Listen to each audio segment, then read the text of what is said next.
A millionaire thought seducing his wife's best friend was his masterstroke, never suspecting Madison had rigged every secret space he believed safe. But when Madison publicly exposes him with a single shocking recording, Blake realizes too late. He wasn't the only one keeping secrets. Someone else had been using him all along. Everyone in the room believed Blake Whitmore had it all: a thriving real estate empire, an unshakable public image, and a wife who fit perfectly into his curated world of crystal glassware, tailored tuxedos, and double-cheeked kisses. The mansion buzzed with movement that evening as servers passed trays of saffron crostini and champagne flutes among silk-clad elites. Outside, polished Bentleys idled like loyal hounds in the driveway, headlights blinking in sync beneath the sweeping glow of the estate's chandeliers. Blake stood near the fireplace, his hand wrapped around a whiskey glass, exuding the kind of power that people mistook for charm. He smiled easily, confidently, like a man who hadn't faced a genuine consequence in years. His voice floated above the murmur of conversation, landing where it needed to and disappearing just in time to keep people curious. He thrived in this game: the flash of influence, the knowing smirks, the illusion that he was both admired and untouchable.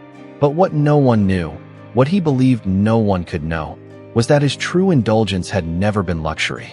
It was secrecy. He glanced toward the curved staircase just in time to catch his wife, Madison, descending in a silver gown that shimmered like mercury in motion. Her presence was quiet but undeniably striking. She wasn't the kind of woman who fought for attention. It found her regardless. Her brunette waves were pinned in a low twist, lips painted the shade of ripe cherries, and her posture was so fluid it was like the air moved for her. She kissed a few cheeks, whispered warm nothings into the ears of old friends, smiled with restrained elegance. Blake watched her with a vague appreciation, the same way one might admire a well-placed painting, beautiful but stationary, predictable, comfortable. He knew exactly how she would behave in every situation, exactly what she would say, exactly how she'd keep smiling even if he forgot her name mid-sentence. Which is why, when Claire Monroe arrived 20 minutes later, Blake's expression shifted with something far less tame. Claire, in red velvet that clung to her curves with defiant confidence, had a way of entering a room like she'd written the script. Her blonde hair fell in waves down her back, her heels clicked sharply against the marble floors, and her laughter, God, her laughter, had the kind of bite that made heads turn. She was younger than Madison, not in years necessarily, but in attitude. Sharper, looser, less bound by politeness, more willing to throw a match if the room felt too cold. She made her way through the crowd, accepting compliments and compliments disguised as questions. Are you still doing gallery work?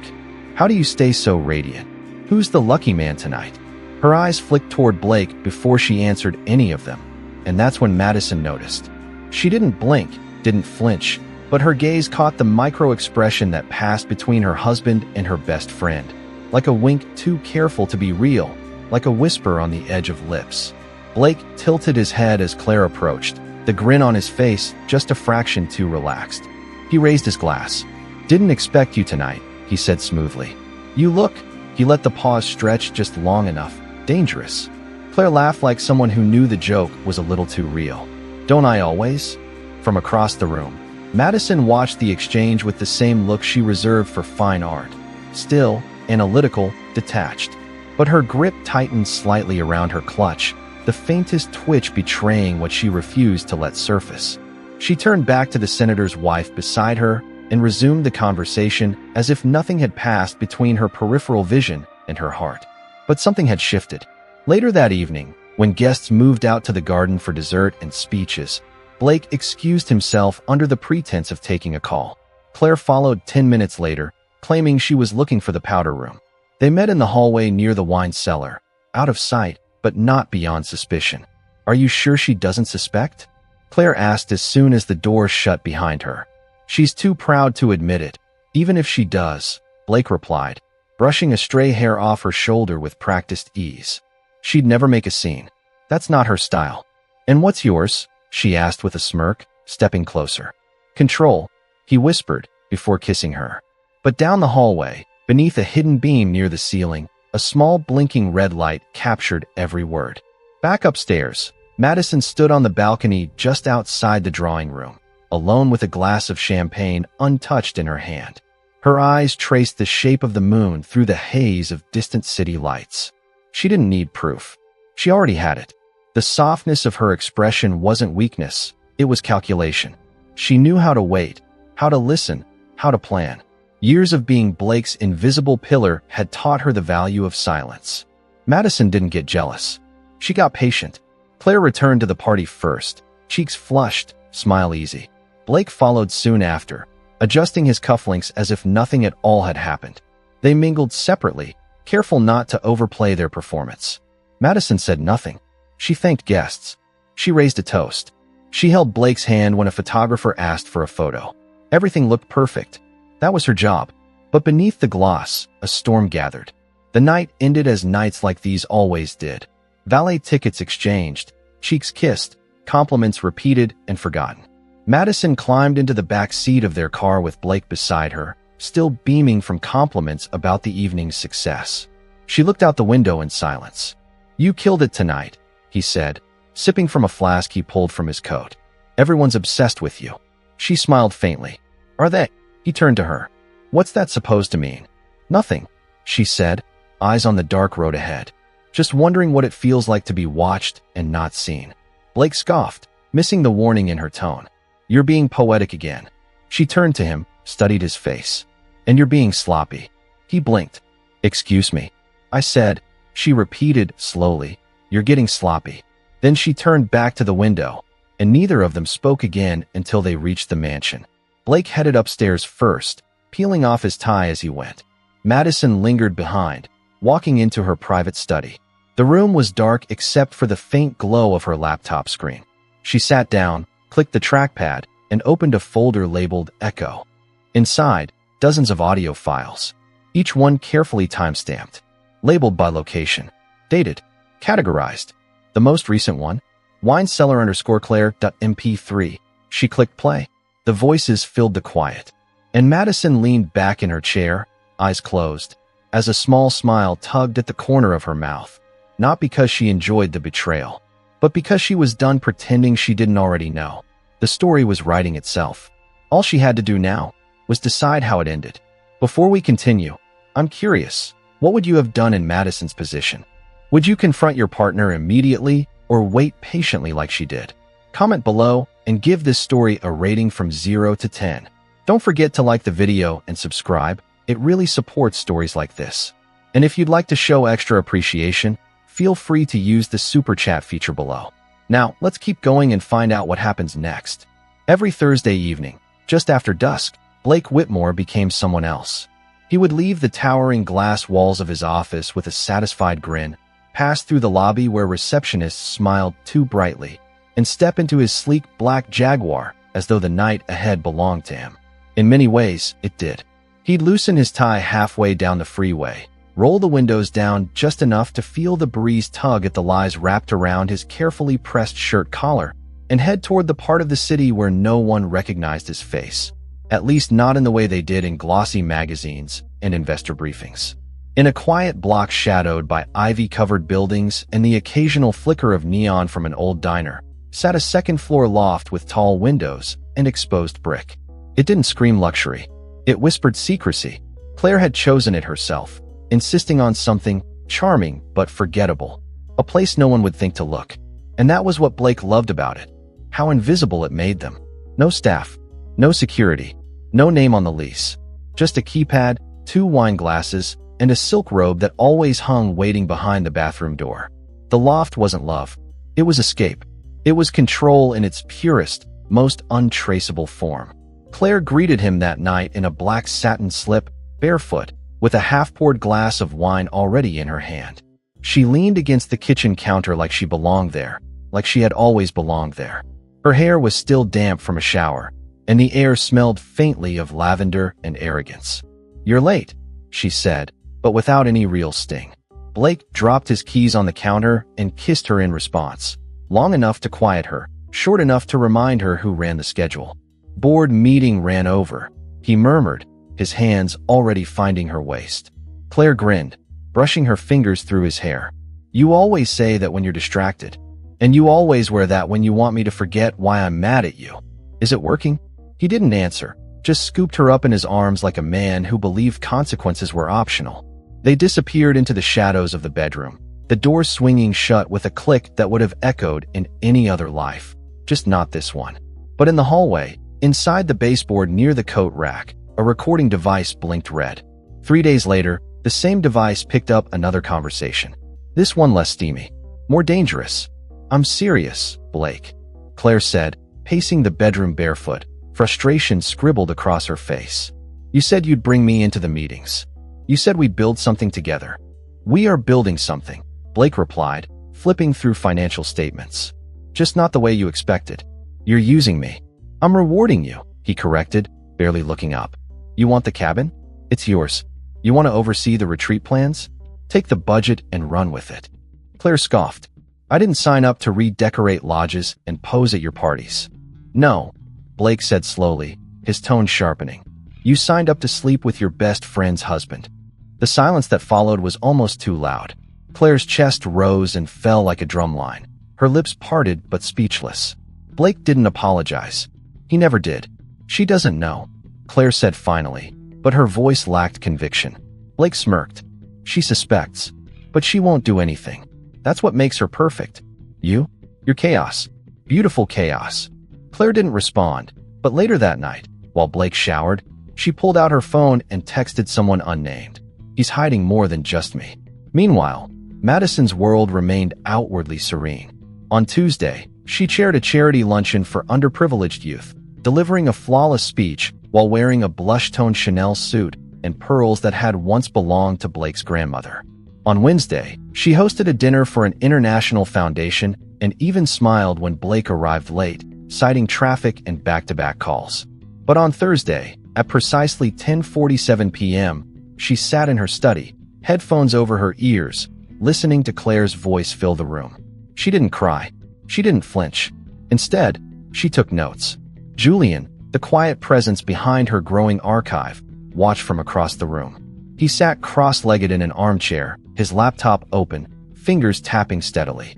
He was a childhood friend, once expelled from 2 private schools for hacking into grading systems, now gainfully employed by shadowy corporate firms that needed their digital tracks swept clean. Madison had hired him after a conversation at a gallery last year, where he'd mentioned over champagne that the best secrets are caught, not confessed. "You're almost there," Julian said that night, watching her pause a clip where Claire mentioned a private transfer of funds from a company account to a numbered offshore bank. "One more recording like this, and we can move." Madison shook her head. "Not yet. I want him to think he's safe." "You realize," Julian said, not unkindly, "most women would have just filed for divorce." Madison took off the headphones and looked at him. "That's because most women don't have the receipts." At the same time, Blake sat in a candlelit cabin 2 hours outside the city. It was nestled between thick pine trees and the crisp chill of forgotten winters. He had bought it as a personal retreat, but now it served a different purpose. Claire stood barefoot by the fireplace, pouring whiskey into 2 glasses. "This place is a secret," Blake said, settling onto the leather sofa. "Not even my assistant knows about it." Claire smirked, curling beside him. "You really think Madison's that blind?" "She's loyal," he said with certainty. "And loyalty comes with a kind of willful ignorance." Claire turned toward him, her voice dropping. "Do you think you're loyal? To whom?" She didn't answer. Blake didn't either. The next morning, he left early, citing urgent calls. Claire remained behind. After breakfast, she wandered into the storage room to find a throw blanket, and found, instead, a tiny device mounted behind the bookshelf. It was almost invisible, tucked into the frame like an oversight. She stared at it for a long minute, her heart hammering. Then she backed out of the room, pretending she hadn't seen anything. By evening, Madison received a text from Julian. "Your girlfriend found the bug."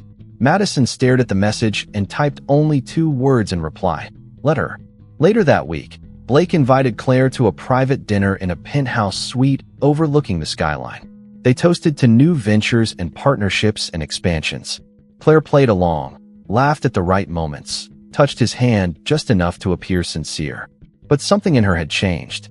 And back home, Madison played the newest audio file on loop. Blake admitting he'd shifted company funds into a shell account under Claire's name for discretion and tax purposes. The audio was crystal clear. She labeled the file InvestorGalaFinal.mp3. Then she smiled. Because the loft wasn't the only secret Blake had. It was just the first one Madison would expose. The glow from Madison's laptop cast pale ribbons of light across her face as she sat alone in her study just after midnight, her silver robe pooling like water around her ankles, the air still and silent but charged with purpose. Her fingers hovered above the trackpad, the screen split between audio waveforms, and her spreadsheet labeled Project Gemini. The cursor blinked over a new cell, waiting. She had already filled 33 rows, each one cataloging a separate recording. Times, locations, names, not just Claire's, not just Blake's. There were board members, offshore transfers, a real estate permit signed under a falsified LLC, and even a voice memo of Blake laughing about burying a zoning violation under a six-figure donation to the city council. She had spent the last 3 months building a case so airtight it could suffocate. But it hadn't started that way. It had started with a flicker of suspicion, a missed dinner, a phone call that went to voicemail in the middle of the night, a credit card charge at a restaurant she knew he hated. Then, the slow crawl of realization when Claire began canceling plans too often, growing distant in her responses, smiling with too much energy at Madison's stories as though overcompensating. Madison hadn't jumped to conclusions. She didn't confront. She documented. It began with a single hidden microphone in Blake's car, concealed in the vent near the steering column. Then the loft. Julian had installed a tiny, magnetized device underneath the kitchen counter during a staged maintenance call. Weeks later, she added one to the cabin bookshelf and a camera in the rearview mirror of Claire's Mercedes, connected to a cloud storage system Julian swore was triple encrypted and completely untraceable. Madison didn't ask what he meant. She trusted him. She'd known Julian since they were 16 and he got expelled for hacking the final exams at Dalton Prep. Not to cheat, but to expose how many other students were. Now, years later, his loyalty hadn't changed. Only his skill set had grown sharper. "This one's juicy," Julian said one evening, his voice cutting through the quiet as he leaned over her shoulder. He pressed play on the latest file, and Blake's voice echoed through the speakers, low and smug. "It's not fraud if nobody finds out. It's just risk management." Claire's laugh followed. "And if someone does?" Blake's reply came like a knife in velvet. "Then it becomes someone else's problem." Madison stared at the waveform pulsing on screen. "I want that one backed up to 2 drives. "Already done," Julian replied, sliding a flash drive across the desk. "And this is the transcript, if you want it for the lawyer." "I don't," she said. "Not yet." Outwardly, nothing in her life had changed. At the women's charity benefit, she delivered a heartfelt speech about mentorship. At her monthly garden club, she served fresh elderflower tea and almond cookies, laughing softly as she described how she'd rescued a withering hydrangea with nothing more than crushed eggshells and determination. To the world, she was still the graceful, supportive wife of a powerful man. But behind her eyes, a war strategy was unfolding. Blake, meanwhile, was beginning to unravel in ways he couldn't see. At a board meeting, he misread a contract clause and snapped at his CFO in front of junior executives. He blamed supply chain delays on lazy vendors and suggested firing the communications team when a minor article questioned the legitimacy of a building permit. He'd always been arrogant, but now his edges were jagged, his temper short. Still, he kept Claire close, showing her blueprints and business forecasts between sheets and candlelit dinners. She played along, wide-eyed and curious, absorbing it all while pretending to be impressed. But Claire had her own secrets. She'd started asking questions, casual, harmless ones at first. How long had Blake and Madison been married? What kind of prenup did they have? Were Blake's investors loyal, or just opportunistic? Blake didn't suspect the motivation. He enjoyed the sound of his own voice too much to notice the way Claire stored each answer like ammunition. At the cabin one night, Blake poured them both glasses of scotch and slid a folder across the table. "This," he said, "is the blueprint for the wellness resort project. $20 million in initial capital. You'll oversee the design if you want." Claire opened the folder, pretending to be flattered, but what she saw wasn't just architecture and amenities. She saw tax loopholes, shell companies, and a clause that funneled liability into a dead-end corporate entity registered in a foreign name. "And this is all legal?" she asked carefully. Blake leaned back in his chair, grinning. "Legal enough." They slept soundly that night, but across town, Madison watched the cabin's interior feed from her tablet, fingers scrolling through audio as the tiny lens hidden in the fireplace mantel caught every flicker of their intimacy and every whispered plan spoken in the dark. Julian sat beside her, sipping lukewarm coffee. "You sure you want to keep recording these?" he asked. "I mean, you've got enough to bury him already." "I don't want him buried," Madison said. "I want him stripped. I want him standing in a room full of people who believed in him, and I want them to hear it with their own ears. I want him to watch their faces as they realize he's a fraud. That's how I win." Julian whistled low. "Remind me never to get on your bad side." She looked at him, and for a brief moment, the mask slipped. Her eyes gleamed with something almost mournful. "I didn't used to be like this, but he made me this way. He trained me to smile through humiliation and applaud his lies. Now I'm just playing his game better than he ever did." Later that week, Claire showed up to Madison's book club, all warm smiles and apology for her long absence. Madison hugged her, offered her a fresh scone, and even complimented her new earrings, pearls Blake had given her the night before. The other women chatted around them, but beneath the surface, the tension pulsed like a violin string stretched too tight. Madison's voice was friendly, her laughter light, but she studied every blink, every deflection. Claire spoke too much. Her stories ran too long, and her eyes never quite met Madison's. That night, Madison labeled a new file, Claire_lying.mp3. She wasn't sure what would come next. Not exactly, but she knew the crescendo was near, and when it came, it would be loud enough to shake the foundation Blake built his empire on. Because while he continued whispering secrets in bedsheets and Claire danced on the edge of a betrayal she thought she controlled, Madison was preparing the moment they'd both hear their own voices, echoing back to them in a room full of judgment. It was the kind of afternoon that looked idyllic from the outside. The Whitmore estate bathed in the glow of the golden hour, sunlight slipping between manicured hedges and dancing across marble columns. The gentle hum of conversation rising from the garden, where women in pastel dresses sipped champagne and murmured about art, wellness, and market predictions. Madison moved among them like a hostess out of a dream. She wore a pale blue dress that caught the light like water, her hair swept into an effortless bun, her laughter soft and controlled. The guests adored her, at least they thought they did. They saw what she showed them. The picture-perfect wife of a powerful man. The type of woman who made you question whether you were doing enough with your own life. Blake had left early that morning for a supposed investor brunch. Madison hadn't asked where. She no longer needed to. The location ping from his phone had already mapped his movement to a boutique hotel 2 neighborhoods over. Claire had checked in under a pseudonym, Stella Monroe, an obvious twist on her middle name. Madison had smiled when she saw it. So little effort to hide, as if they believed the world would never notice what they were doing. Or worse, believed she never would.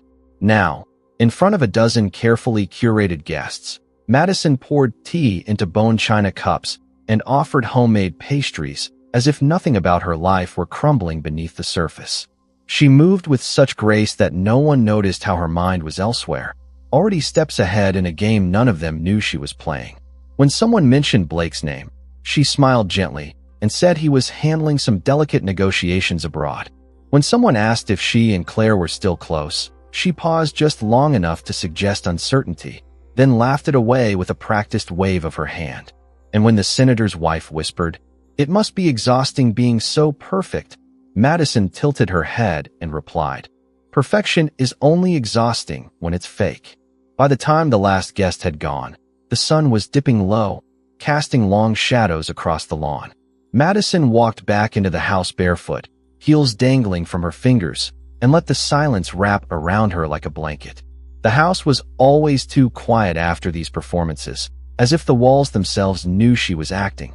But tonight, she felt no guilt in the show. She was playing the part Blake had written for her. Only now, she had started rewriting the ending. She found Julian in the study, legs propped on the ottoman, headphones around his neck. He looked up when she entered, eyes scanning her face. "How was the circus?" he asked, pushing a flash drive across the table. "Flawless," she replied, setting her shoes down. "No one suspects a thing." "They never do," he said, "until it's too late." She plugged in the flash drive and opened a new folder, June Hotel Suite. As the audio loaded, she poured herself a glass of wine. Claire's voice came first, sharp, teasing. Blake's followed, thick with satisfaction. They spoke about the property deal on the coast, the money being moved through a third-party account, the shell company under Claire's name. Madison paused the recording and leaned back in her chair. "Do you think she knows what she's getting into?" she asked. Julian shrugged. "She's smart, but greed makes people stupid." That night, Madison sent a carefully worded email to a high-profile attorney whose name Blake had once tried to keep out of the press. The subject line was blank. The body contained only a Dropbox link and a message for the right time. She didn't sign it. She didn't need to. Meanwhile, Blake was celebrating in his own way. At the penthouse suite, he and Claire toasted over champagne as the skyline glittered behind them. Claire wore a silk dress Madison had once worn to a gala in Milan, and Blake didn't even notice. He was too busy admiring his reflection in the window, mistaking the way she looked at him for love instead of calculation. "You really think Madison's still in the dark?" Claire asked, curling her legs beneath her on the couch. Blake laughed. "She doesn't even know what building I'm in. She's too busy playing charity queen." Claire smiled and leaned in. "And what happens if she finds out?" Blake kissed her neck. "She won't. Even if she did, who would believe her? Everyone already thinks she's soft." Claire laughed too, but there was a flicker in her eyes that didn't match her voice. Later, while Blake slept, she opened his laptop and scrolled through the financial folders he had left unguarded. She didn't understand every file, but she recognized enough to know she was now deeper than she had intended to be. The next morning, Madison received an anonymous email. A single screenshot, Claire accessing one of Blake's encrypted drives. No message, no subject, just the image. She stared at it for a long moment, then forwarded it to Julian. She didn't need to ask who sent it. Claire was hedging her bets. Over the next week, Madison doubled down on her act. She hosted another event, this time for the hospital board, wearing a tailored green suit and a brooch Blake's mother had gifted her years ago. She laughed. She hugged donors.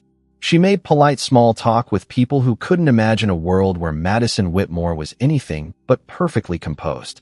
But behind the scenes, the threads were tightening. Julian discovered a flaw in the shell company, one that could trace funds back to Blake's personal account. Madison met with the attorney again, this time in person, behind the tinted glass of a private legal office 3 blocks from the courthouse. She handed him a folder and said only, "I'll give you the go-ahead when I'm ready." The attorney didn't ask questions. He just nodded. At the same time, Claire began to pull away. She canceled 2 meetings with Blake, claiming migraines. When she finally showed up at the cabin again, she was quiet, distracted. She asked about exit strategies. She mentioned the possibility of slipping away for a while, just until the next quarter. Blake didn't press her. He thought she was nervous. He had no idea she had started recording him herself. One evening, Madison watched a new file Julian had flagged. Blake, drunk, boasting to a friend on a private call about how he could bury Madison with a single press conference if she ever stepped out of line. He spoke of her as if she were a PR liability instead of a human being. "She's pretty," he said, "elegant, but she doesn't have the spine for war." Madison didn't cry. She just hit save. She sat alone in the garden after midnight, listening to the wind move through the hedges, remembering how Blake once said this place would be their forever home. She looked up at the house, every light off except her study window glowing dimly in the distance. She knew that tomorrow, she would wake up and smile for cameras again. But tonight, she let her face rest, because the time for pretending was almost over, and the war he thought she couldn't wage was already halfway won. The first real crack came in the form of a single question, innocent on the surface, but dangerous in its timing. Claire was slipping on her coat in Blake's penthouse one evening when she turned to him and asked, casually, "Has Madison ever suspected us?" It wasn't new, the question. She had asked before, half joking, half hoping. But this time, her voice lingered on the last syllable, as if she already knew the answer and was daring Blake to lie. Blake paused for only a second too long before he smiled and walked toward the bar. "If she does, she's never said anything. And she won't." Claire watched him pour the whiskey with his usual precision, but something felt off. like the air in the room had shifted slightly, gone colder even though the temperature hadn't changed. She took a breath, choosing not to press further, though the question had already been answered in the hesitation between his silence and his smirk. She let it go aloud, but not in her mind. A part of her had already started cataloging each shift in tone, each word he omitted. Not because she was scared of being caught, but because she had realized something in the last few weeks. If Blake was willing to use Madison and lie to the world, what made her think she was safe from the same treatment? Meanwhile, Blake returned to work the next morning more confident than ever. The boardroom glowed with natural light. The city skyline sprawled behind him like a living painting of his achievements. He walked in late, purposefully, with Claire at his side, introduced her as a strategic consultant for the wellness resort. The room blinked at her presence, some more politely than others. The CFO frowned. The legal advisor raised an eyebrow. Madison had always sat in on these meetings before, never speaking much, just observing. Now Claire sat where Madison used to, and Blake acted as though the world hadn't turned upside down. But as the meeting dragged on, things began to wobble. A junior partner asked about inconsistencies in the land purchase paperwork. Another pointed out a delay in permits from the state office. Blake waved them off with a dismissive hand and a promise to circle back, but the unease had been planted. Claire felt it too. She watched Blake closely, saw the way he glanced toward his phone more often, how his fingers tapped just a little too fast against the table. It wasn't panic yet, but it was something adjacent.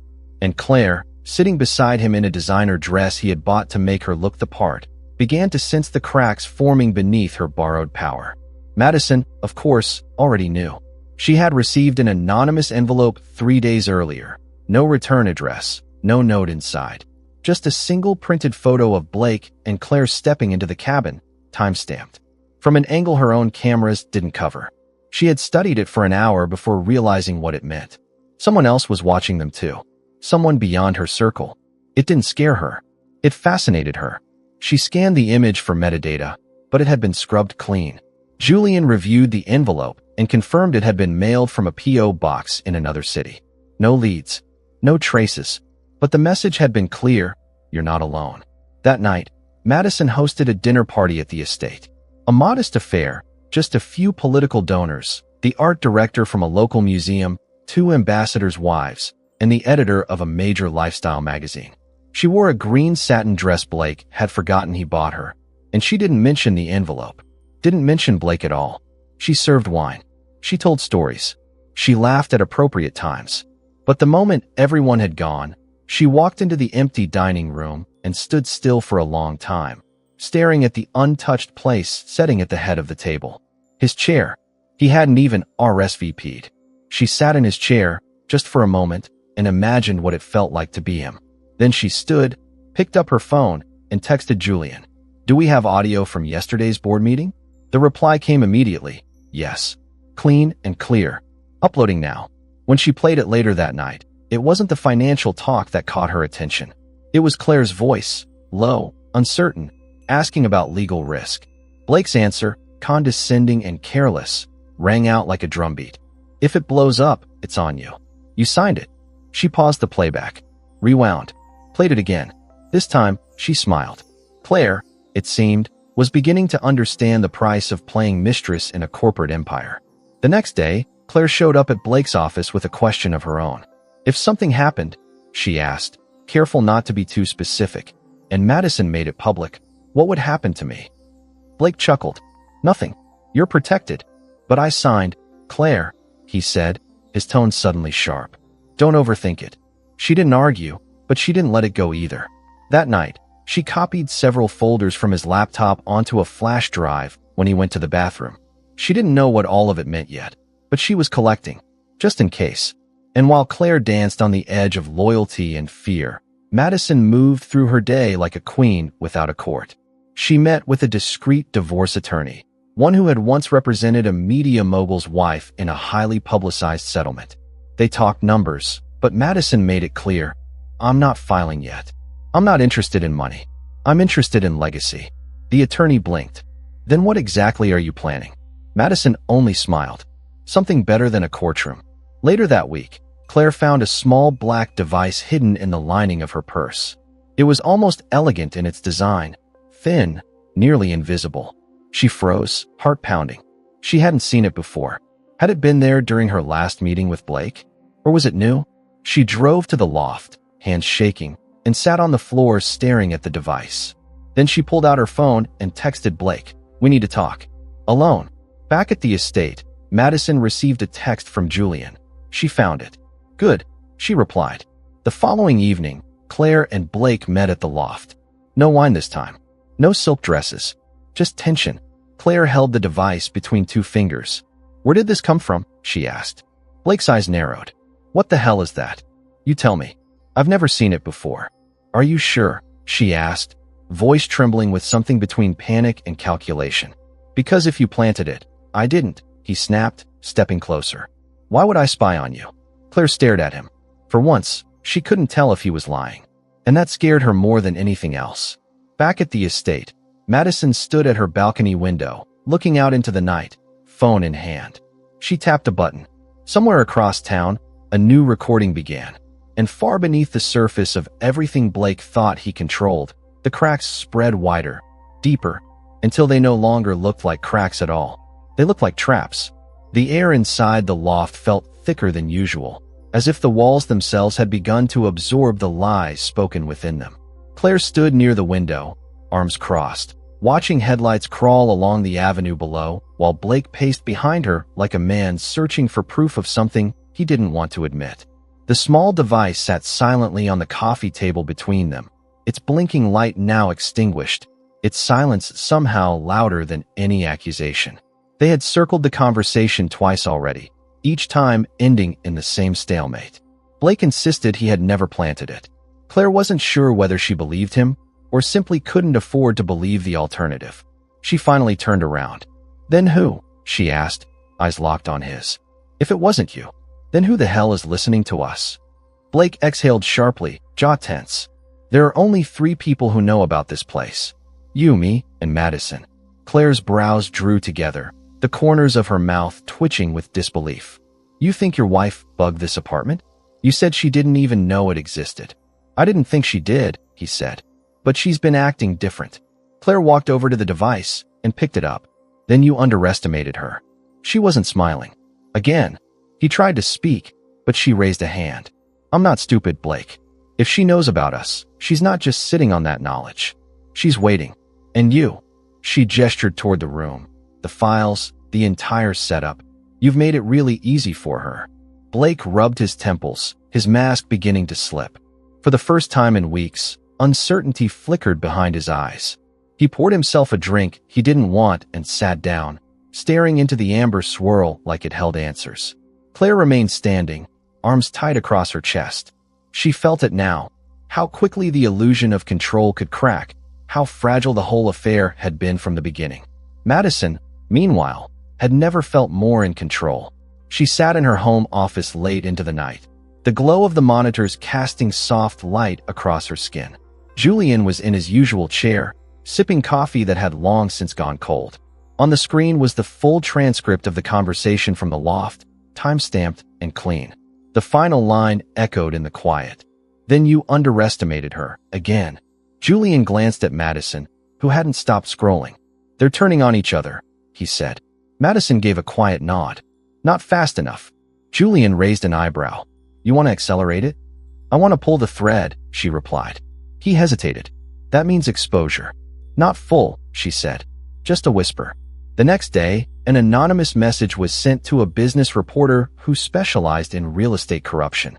It contained only a few lines, enough to be vague, but precise enough to ignite interest. Shell companies. Misappropriated funds. Look into Whitmore Coastal Holdings. Trail starts at the cabin. Attached was a photo, one Claire had taken herself, Blake leaning over her shoulder, discussing blueprints. Claire never knew it had been intercepted from her phone weeks earlier. By the time the journalist began making calls, Blake was already dealing with internal chaos.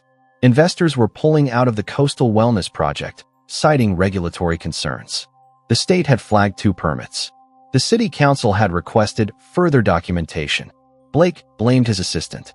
He blamed bad luck. But quietly, he blamed Claire. She was the only other person who had touched those documents. and now the project was hemorrhaging confidence.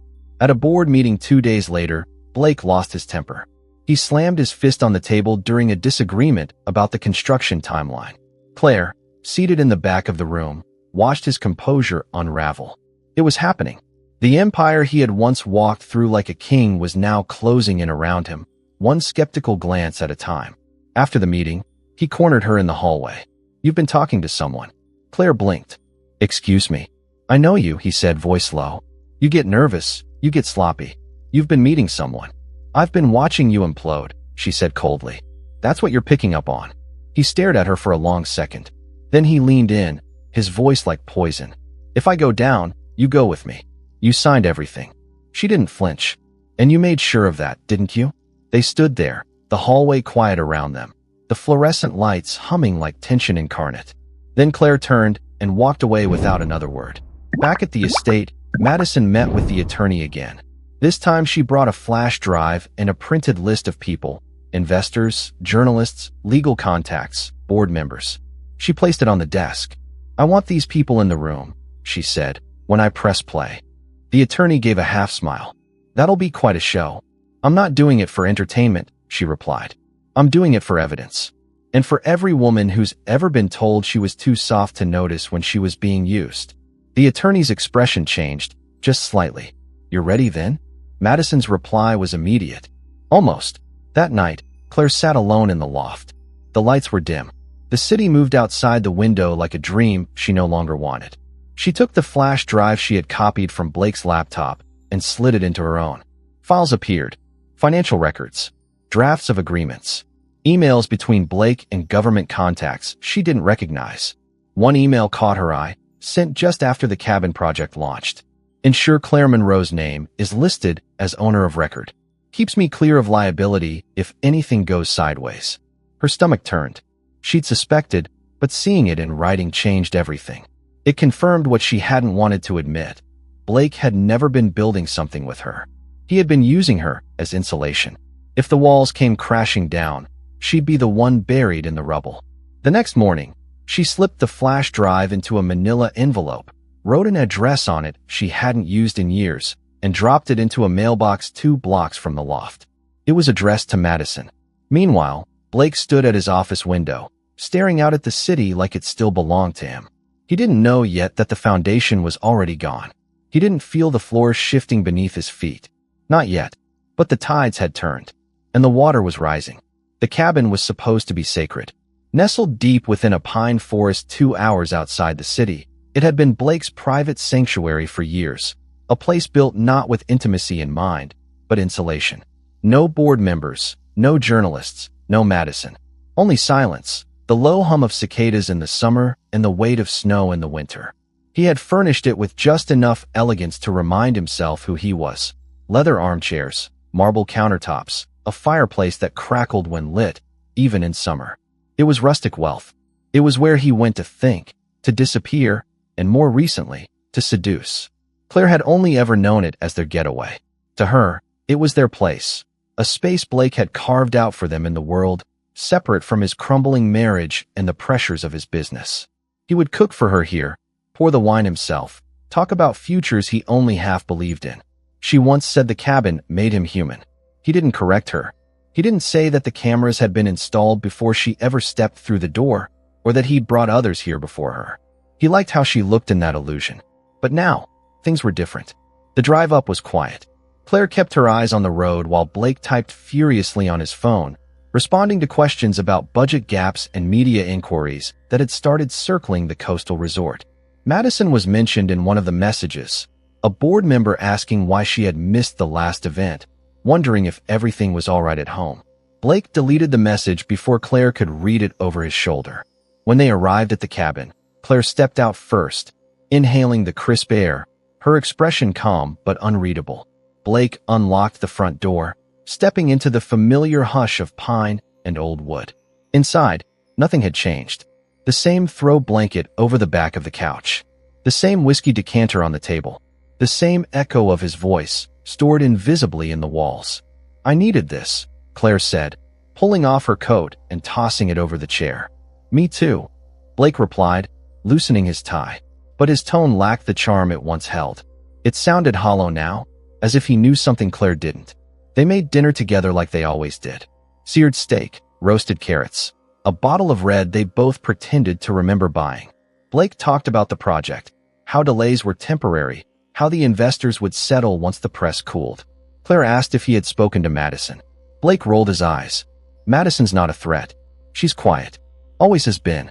She only fights battles she knows she'll win. Claire nodded. But inside, a thought twisted. What if Madison already had? After dinner, they sat on the couch, a fire burning low in the hearth. Blake rested his head back and closed his eyes. Claire watched him, her glass balanced delicately in her hand. Do you ever feel like it's all about to fall apart? She asked. Blake opened one eye and looked at her. No, because I don't let things fall apart. She turned back toward the fire. You don't always get to choose. Outside, the wind stirred the trees. Inside, in the hallway near the bedroom, the small camera above the doorframe blinked to life. It recorded every word, just like it always had. But tonight, Madison was watching in real time. She sat at her desk, headphones in place, Julian beside her. The feed from the cabin streamed smoothly across her monitor, every angle visible. Living room, kitchen, hallway, even the patio. She saw Claire lean into Blake, kiss him with a strange mix of longing and detachment.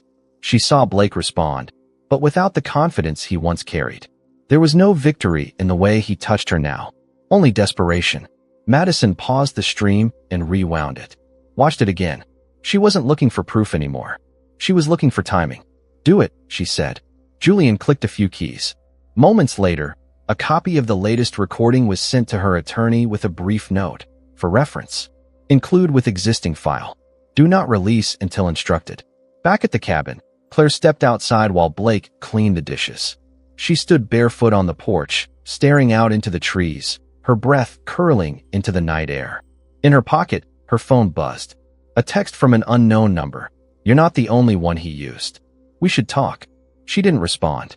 Not yet, but her fingers lingered on the screen. The next morning, Claire woke before Blake.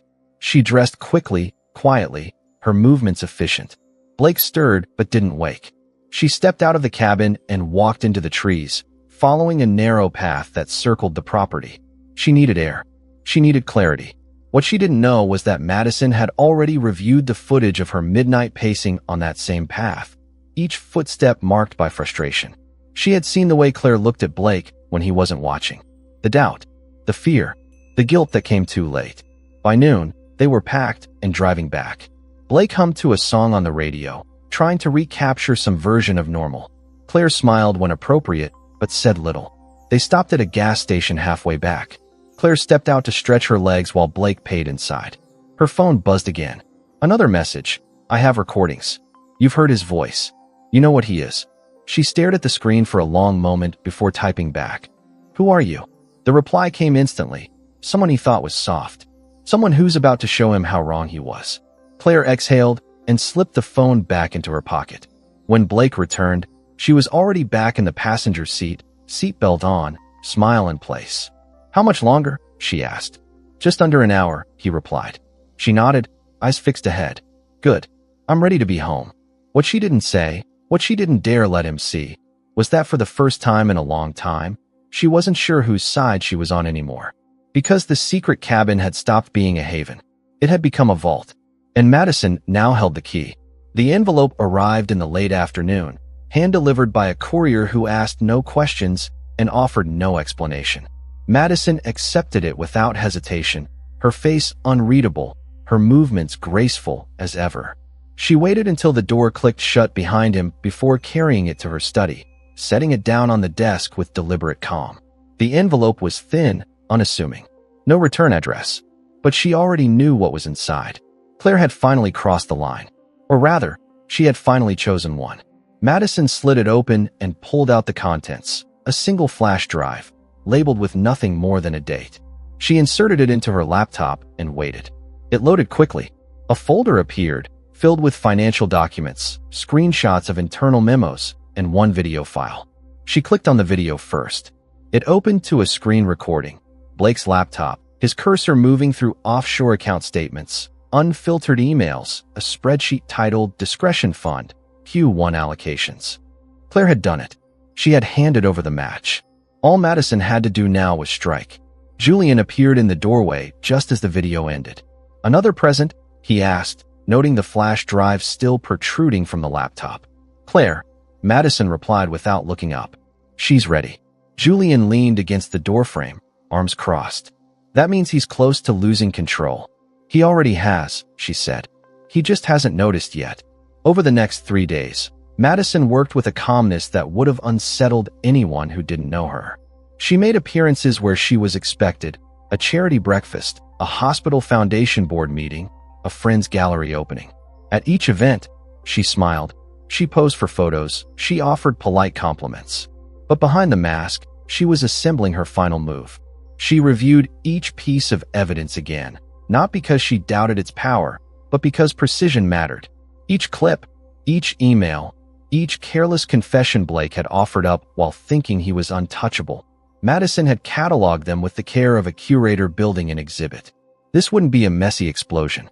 It would be a controlled detonation. On the 4th night, she sat with Julian in her study as they finalized the gala guest list. It had been planned months ago, an annual investor event meant to showcase Whitmore Enterprises' vision for the future. This year, the theme was Legacy in Motion. Blake had personally chosen it. "Invite everyone," Madison said.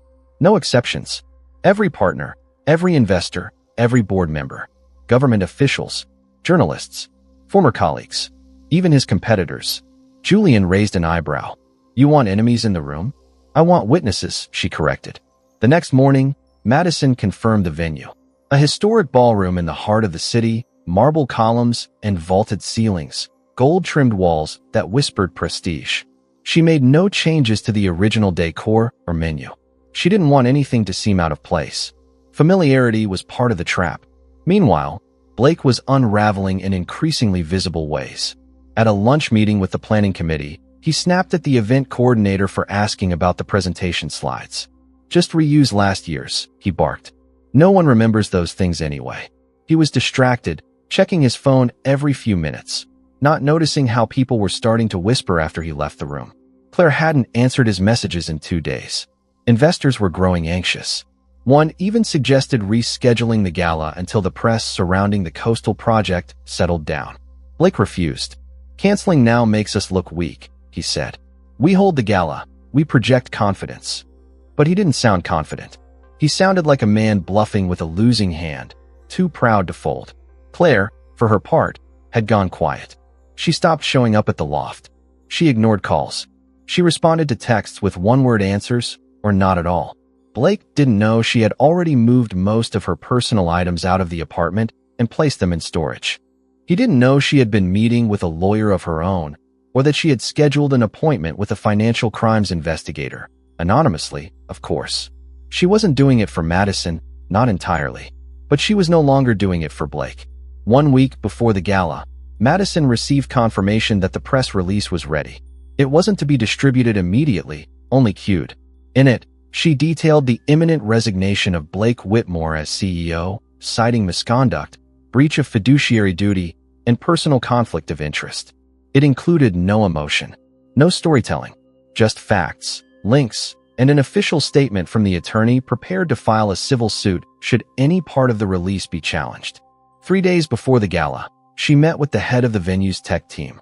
They reviewed the audio equipment, the projector system, and the timing of her speech, which had been added to the evening's schedule without Blake's knowledge. It was listed simply as a message from the foundation co-founder. She returned home and stood in her walk-in closet for nearly an hour, deciding what to wear. Not black, not red. She chose ivory. Clean, elegant, understated. The kind of color that invited attention without asking for it. The night before the gala, she sat with Julian one last time to review the files. "If I back out tomorrow," she said. "If I change my mind," Julian interrupted, not unkindly, "then everything stays buried." She nodded. "But if I go through with it, then nothing's ever the same," he finished. She looked at the screen.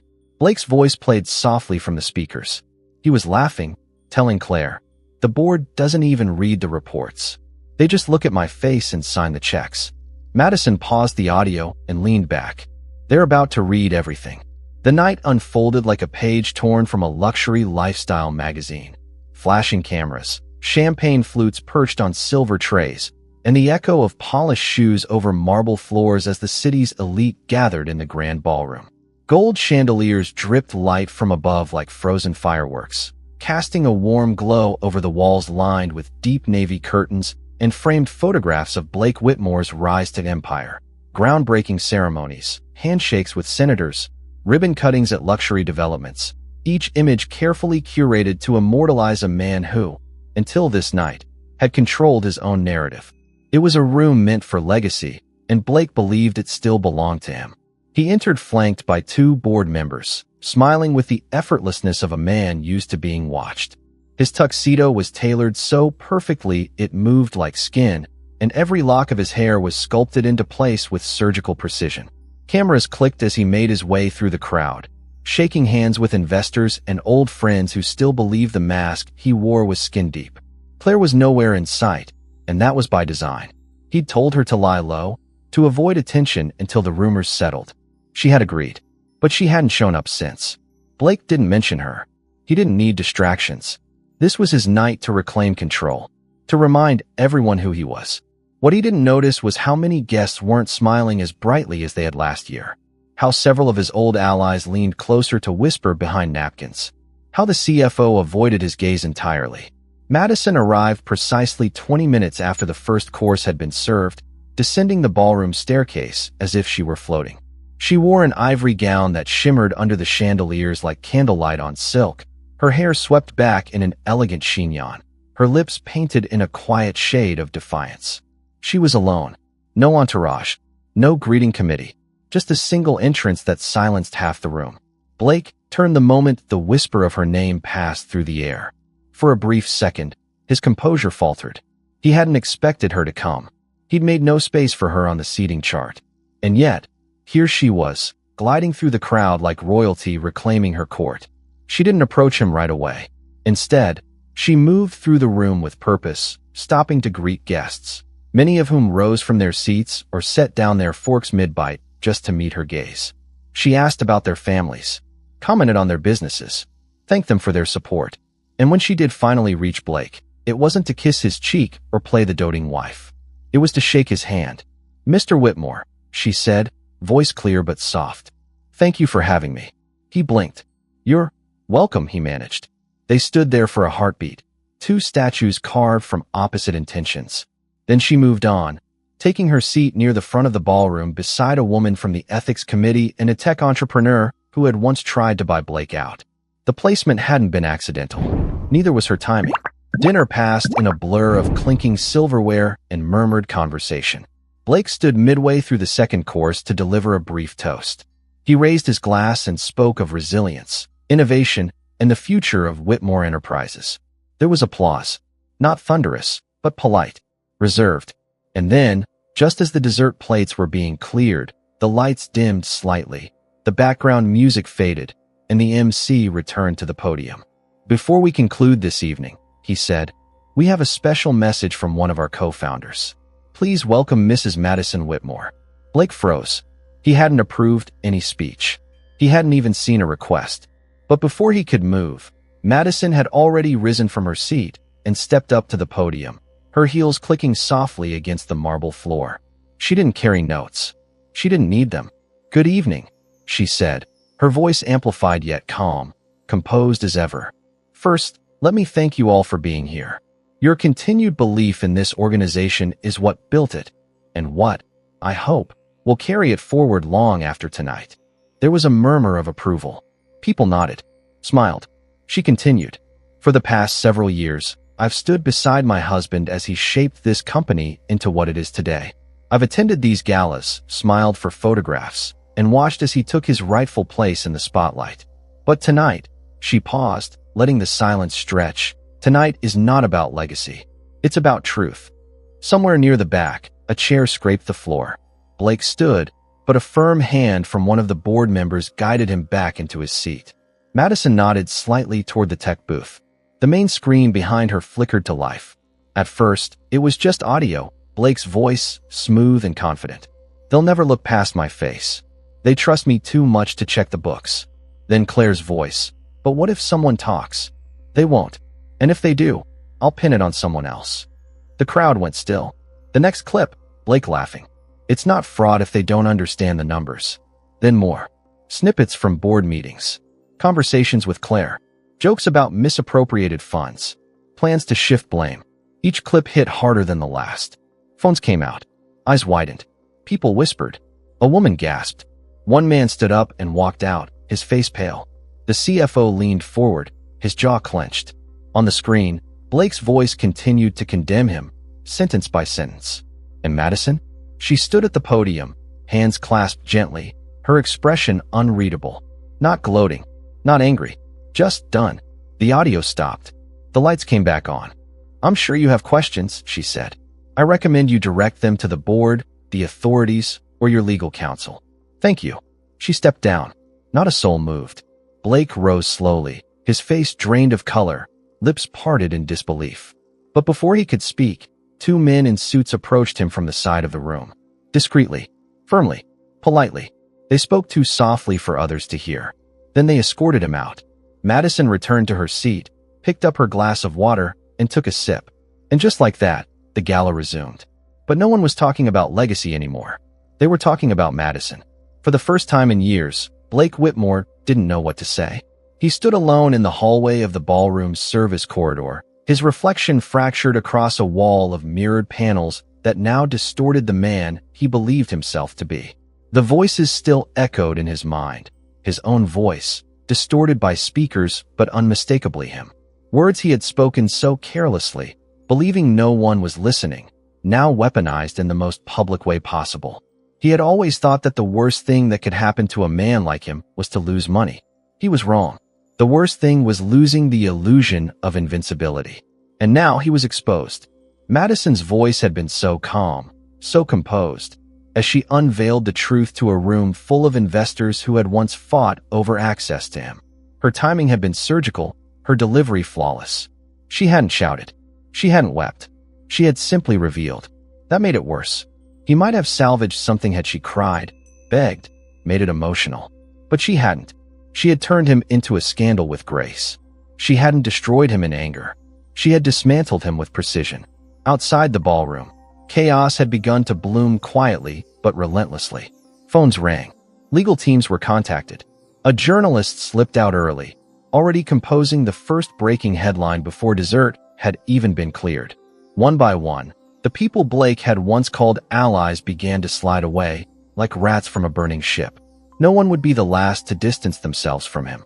He leaned against the cold marble wall, trying to slow his breathing. There had to be a way out of this. He had survived worse, or so he told himself. But this wasn't a business deal gone bad. This was character assassination. No, worse than that. This was truth he couldn't deny. The door creaked behind him. He turned instinctively. Claire stepped into view. She wasn't dressed for the gala. No gown, no heels, no designer jewelry. Just a black coat over a simple dress, her hair loose and face bare. She looked younger this way, and somehow older. She stopped a few steps away from him, her eyes calm but not kind. You knew? He asked, voice low. She nodded. I figured it out a few weeks ago. And you still? He trailed off, unsure what he was accusing her of. Showing up? Letting it happen? Not warning him? I gave her the flash drive, Claire said quietly. The one with the documents.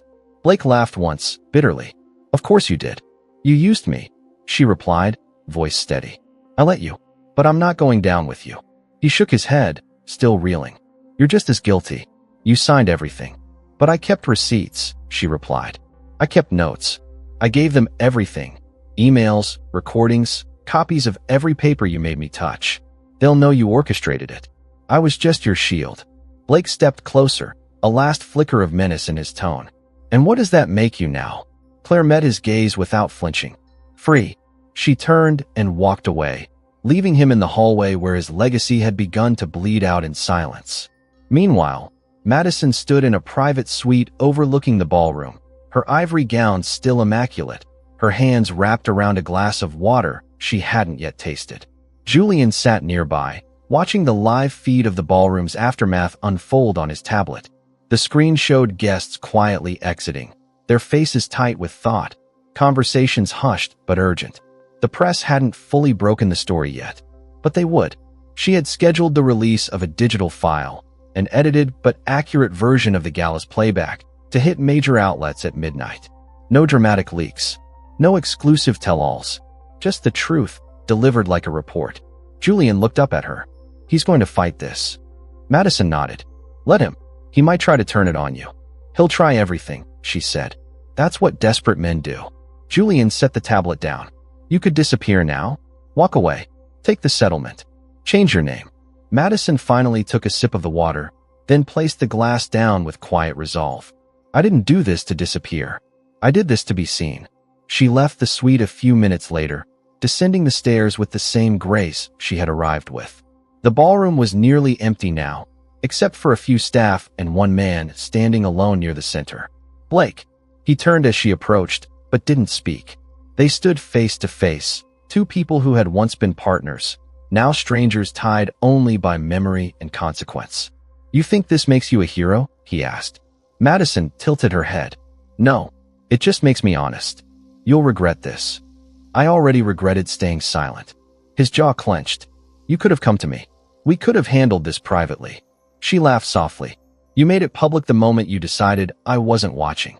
He looked at her like a man drowning. You ruined me.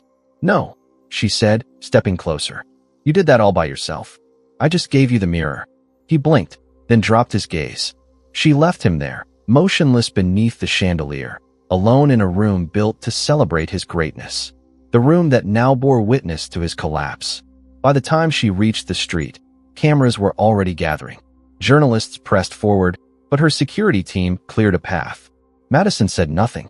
She didn't need to. Everything had already been said. Across the city, headlines exploded online. Empire undone. Blake Whitmore exposed in audio scandal. Wife reveals husband's corporate crimes at gala. The quiet power of Madison Whitmore. She didn't smile. Not yet. There was one final piece left to fall, and it would come sooner than anyone expected. The news didn't just spread, it detonated. By sunrise, Blake Whitmore's name was trending across every major platform, not as the face of modern real estate innovation, but as the symbol of betrayal, corruption, and downfall. Clips from the gala speech had been shared, dissected, and reposted with blazing commentary. Analysts broke down the audio clips in detail, lawyers speculated on criminal liability, and influencers turned Madison into an icon overnight. Some called it the ultimate revenge. Others called it justice. But one truth remained undeniable. The empire had fallen. At Whitmore Enterprises headquarters, the doors opened to a swarm of reporters, legal officials, and an eerie silence among employees. The front desk, once manned by a smiling receptionist and perfumed with fresh orchids, stood empty.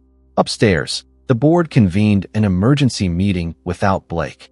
His nameplate had already been removed from the conference table. An interim CEO was appointed within hours, someone distant from the scandal, someone publicly clean. Behind closed doors, damage control meetings were scheduled, PR teams scrambled to rewrite scripts, and compliance officers started pulling every deal Blake had touched in the past 5 years. The company didn't mourn him. It amputated him. Blake, meanwhile, had locked himself inside his penthouse, curtains drawn, lights off. The city outside continued to buzz, indifferent to the unraveling of the man who once towered over it. He hadn't answered calls since dawn. Claire had sent one message, "You brought this on yourself. I hope one day you understand that." He didn't reply. He sat in silence, watching the news cycle eat him alive, chewing through every piece of his curated persona until there was nothing left but scandal. His attorney arrived just after noon, demanding explanations that Blake didn't have. "You left a trail a mile wide," the man snapped. "Bank transfers, memos, voice recordings. Do you have any idea how long they've been building this case?" Blake stared at the television. "She knew," he muttered. The attorney didn't respond.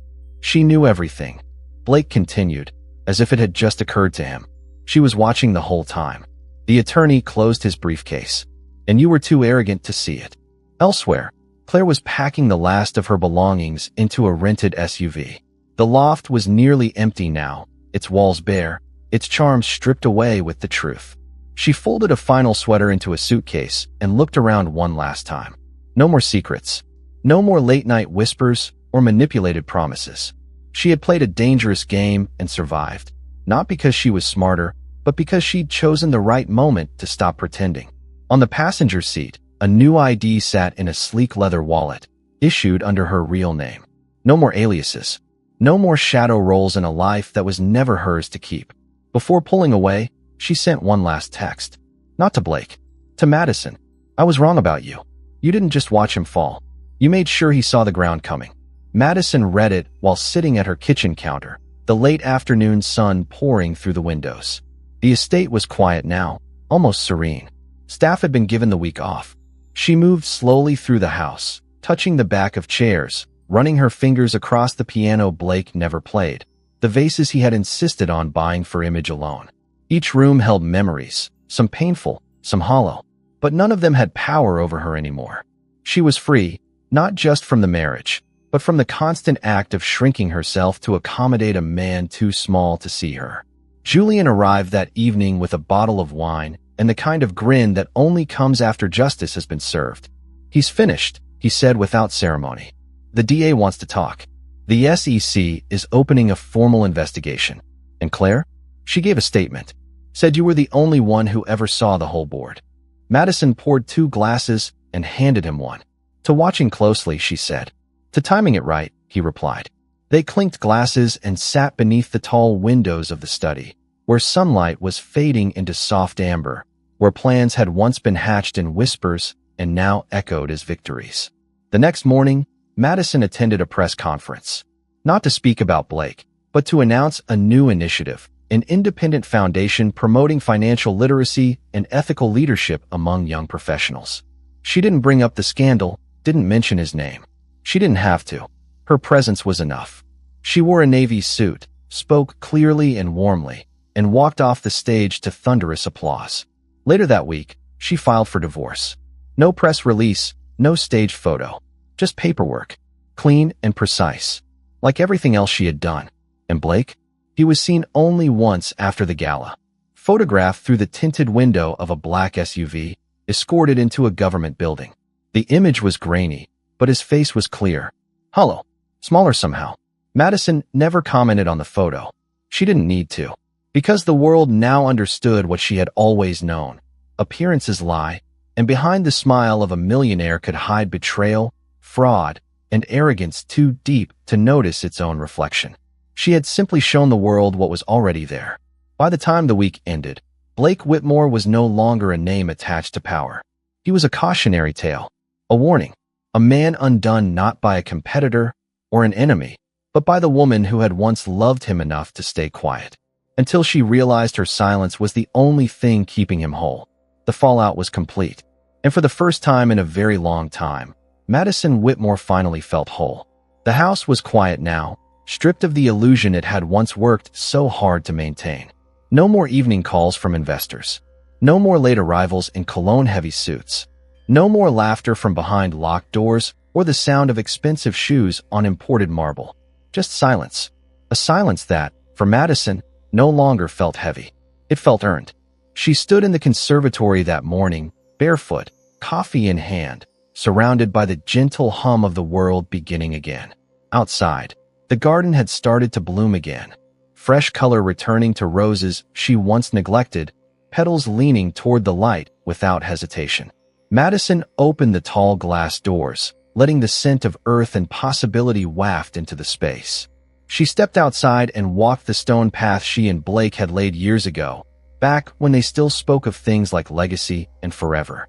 The irony wasn't lost on her, how the stones had held up longer than the marriage. The papers had been signed, the accounts divided, the legal matters passed along to men in tailored suits who spoke in firm but sterile tones. The world had digested Blake's scandal and was already hungry for the next. But Madison had never done this for the world. She had done it for herself. In the study, the shelves once filled with business books and glossy awards now displayed framed photos. Her parents, her childhood dog, a blurry picture of her and Julian from college, mid-laughter at a protest they barely remembered. She hadn't redecorated out of spite, but because it was time the room reflected truth instead of theater. She sat behind the desk and opened her laptop. A folder titled Finals remained untouched since the gala. Inside it, every backup of every clip, every transcript, every legal document. She dragged the folder into the trash. Her finger hovered over the delete key for only a second. Then she pressed it. A quiet click. Just like that, it was gone. Julian arrived an hour later, bringing croissants from a bakery 2 towns over. "Don't ask me why I drove this far," he said, setting the bag on the kitchen counter. "I think I needed to clear my head. Or I needed really overpriced carbs." Madison smiled, taking one. "You okay? I should be asking you that." She shrugged. "I'm not sad. That's not the same as being okay." She considered this, then nodded slowly. "I'm better than okay. I'm free." He studied her for a beat. "You ever think about what would have happened if you hadn't found out?" "Every day," she said. "And then I remind myself I did." They moved to the patio, settling into chairs with their breakfast and tea, the morning stretching ahead of them like a blank page. Julian scrolled through his phone. "He's officially under federal investigation now," he said. "They're not just looking at corporate fraud. They're digging into campaign donations, real estate laundering, even his international accounts. They're calling it a pattern of willful deceit." Madison nodded once. "They'll find what they need." "He's finished." "No," she corrected. "He's just started becoming who he really is. People like Blake don't disappear. They implode." Julian leaned back. "And what about you?" She looked out at the sky. "I want to build something real." He smirked. "So, no more espionage?" "Only if it comes with croissants," she teased. The rest of the day passed without incident. Madison returned emails, scheduled meetings for the foundation, spoke with a journalist, off record, about her vision for ethical leadership training. Not once did she mention Blake's name. He wasn't part of her future, not even as a shadow. In the late afternoon, she walked through the estate, taking mental notes of the things she'd change. Some walls would be painted, some rooms would be repurposed, maybe a studio, a greenhouse, or an open space for community events. For years, this house had been a shrine to one man's ego. Now it would be a home for something greater. She paused by the grand piano in the parlor. She'd never learned to play, but she touched the keys softly, one by one. The notes were out of tune, but the sound was hers now. No one else's. The doorbell rang just before dusk. She opened the door to find a courier holding a small package and a letter. "From a Claire Monroe," he said, and handed it over. Inside was a necklace, silver, delicate, with a single sapphire pendant. She remembered it. Blake had given it to Claire at some point. Claire had worn it to one of Madison's luncheons, too proud or too careless to hide it. The letter was brief. "He gave this to me to make me feel special, but it only ever made me feel bought. You deserve to have the last word. Thank you for taking it back from both of us. No return address. No phone number. Just a signature. Claire." Madison held the necklace in her palm for a moment, then placed it in a donation box she was preparing for the local women's shelter. She didn't need trophies. She didn't need mementos of betrayal. Her victory wasn't in the things she'd reclaimed. It was in what she'd chosen to release. That night, she sat on the balcony, the stars just beginning to emerge overhead. She sipped a cup of tea, pulled a blanket over her shoulders, and watched the wind move through the trees. For the first time in a long time, she didn't feel the need to prove anything. Not to the world. Not to Blake. Not even to herself. Because the truth had always been that she wasn't oblivious. She wasn't weak. She wasn't soft. She was the woman who knew. And in the end, she'd made sure the world knew too. Madison watched the movers carefully wrap each piece of furniture, covering the remnants of her life with protective sheets and sturdy tape, sealing away memories like artifacts destined for a museum. Blake's antique writing desk, once the proud centerpiece of his study, was now dismantled into manageable pieces, carried away by strangers who knew nothing of the lies that desk had witnessed. The crystal chandeliers, the leather-bound books Blake never read, and the expensive paintings Madison had never liked. All of it vanished into padded trucks, leaving bare walls that whispered relief rather than emptiness. She stood quietly in the grand hall, her fingertips brushing the cool marble of the entryway table one last time. Julian appeared beside her, hands tucked into his pockets, eyes scanning the space as if seeing it clearly for the first time. "It looks different," he remarked softly, his voice gentle in the echoing silence. "It feels different," Madison replied. her gaze lingering on the wide windows now free of heavy curtains. Lighter. They stepped onto the porch as the final movers drove away. The house behind them, once a gilded cage, was now merely an elegant shell, waiting for someone else's dreams to fill it. Madison handed Julian a keyring, a quiet gratitude passing between them without needing words. "Thanks for everything," she said, meaning far more than she could voice. Julian smiled faintly, taking the keys. "You know I always have your back." She nodded, her eyes warm. "I know." She climbed into her car, glancing briefly in the rearview mirror at the home she'd thought she'd inhabit forever. It didn't sting, didn't cause regret. Instead, it offered a quiet satisfaction. Her departure wasn't an escape. It was a choice, something Blake had always robbed from her, even before his betrayals became clear. Driving through the city felt strangely new. Streets she'd navigated countless times appeared fresh, buildings she'd passed unnoticed now standing distinct against the skyline. Her destination was modest, a smaller, modern townhouse near the waterfront, a place she'd picked without considering how it might look to others. No investors to impress, no image to uphold. Just Madison, finally living as herself. Boxes awaited her there, neatly stacked by the movers earlier that morning.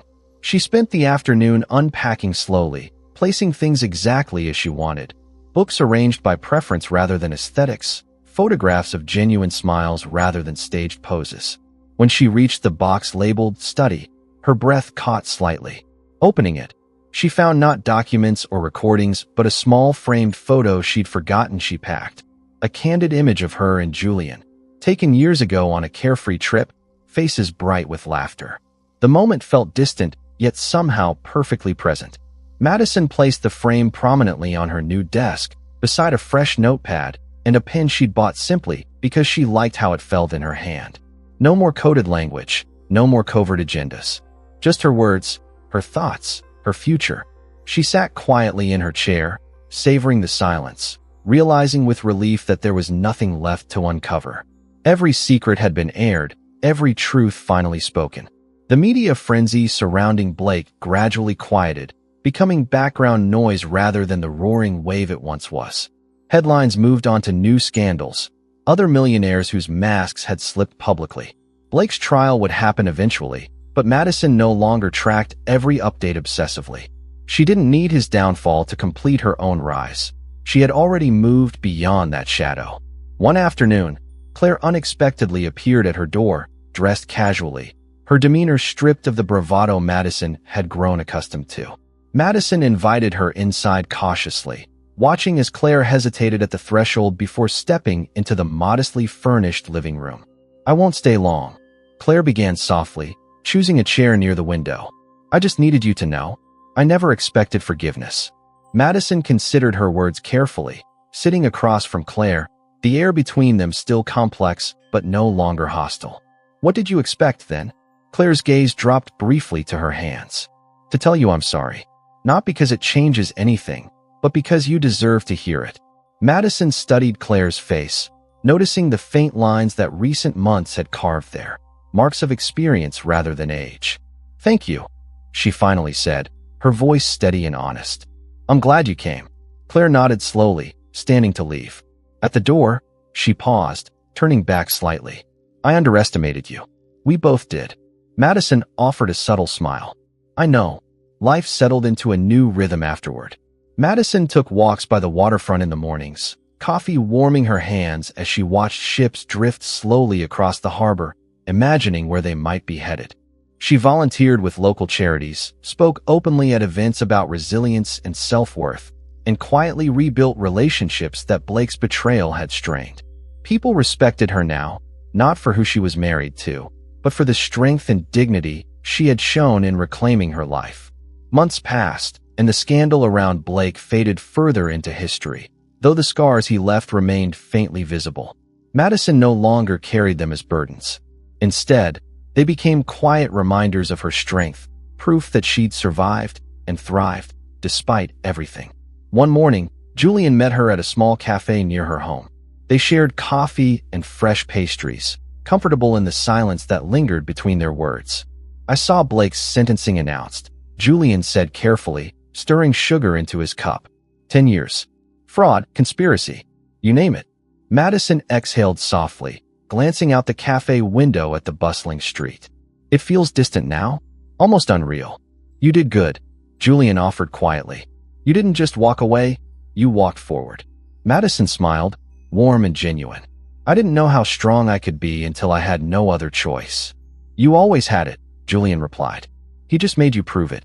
Leaving the cafe, Madison took the longer route home, walking slowly through the sunlit streets. She paused by the waterfront, breathing in deeply, tasting the crisp, clean air. She was no longer simply a character in Blake's story, no longer a supporting figure overshadowed by someone else's ambition. She was the author of her own narrative now, writing each chapter deliberately and authentically. When she reached home, a sense of quiet pride settled over her. She stood in the doorway, taking in the simple space that belonged fully and completely to her. No secrets in the walls, no hidden truths beneath polished surfaces, just sunlight, honesty, and a life crafted with intention rather than convenience. Madison Whitmore was no longer the woman Blake believed he'd fooled, nor the quiet observer everyone underestimated. She was something infinitely more powerful. The woman who knew the truth from the beginning, who gathered evidence patiently, who waited until the exact moment to reveal everything, not from vengeance, but from strength. She stepped inside, closing the door gently behind her, confident and unafraid of whatever came next. Because now, finally, Madison knew exactly who she was, and the world had finally learned it, too.